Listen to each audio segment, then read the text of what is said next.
I'm Paula Schaap, Markets Editor at The Deal. I'm speaking to Greg Taxin, Managing Director at Clinton Group.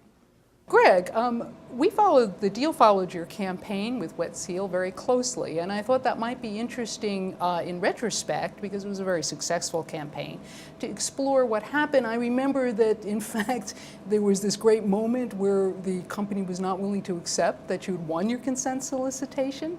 And my question is, why did you do a consent as opposed to what we usually expect to see with an activist campaign, a proxy battle? Why in this particular case? So most activists and most activist situations call for a proxy fight during the annual meeting season, or in rare occasion, calling for a special meeting and a vote through the typical proxy process at a meeting of shareholders. In the case of Wet Seal, the problems as we identified them arose soon after the company's annual meeting. And our choice was either to wait for 9 or 10 months for the next annual meeting, or to do something in the interim period. Okay, so you had a certain inflection point that was going on at the company that made you come in faster. So you needed to go the consent.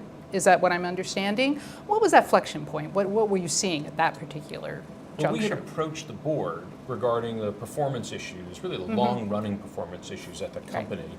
And their response was to fire the CEO, which wasn't necessarily what we were looking for, but it meant that the board had hired and fired 3 CEOs in a 5-year period.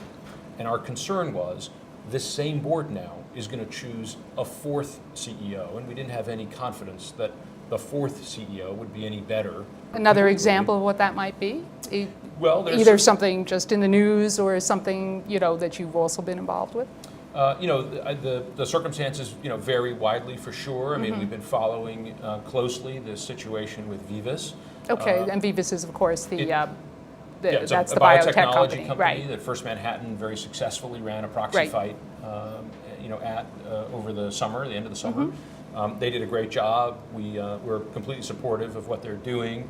What we've seen there, though, is the stock has really gotten pummeled in the last 4 to 6 weeks, not because of something the company did, but because of the way that some Wall Street analysts have written about the company. In the last couple days, the stock is up substantially, as I think people have taken a closer look at what the research analysts have written, concluded they were probably wrong. Other analysts have come out in support of the company.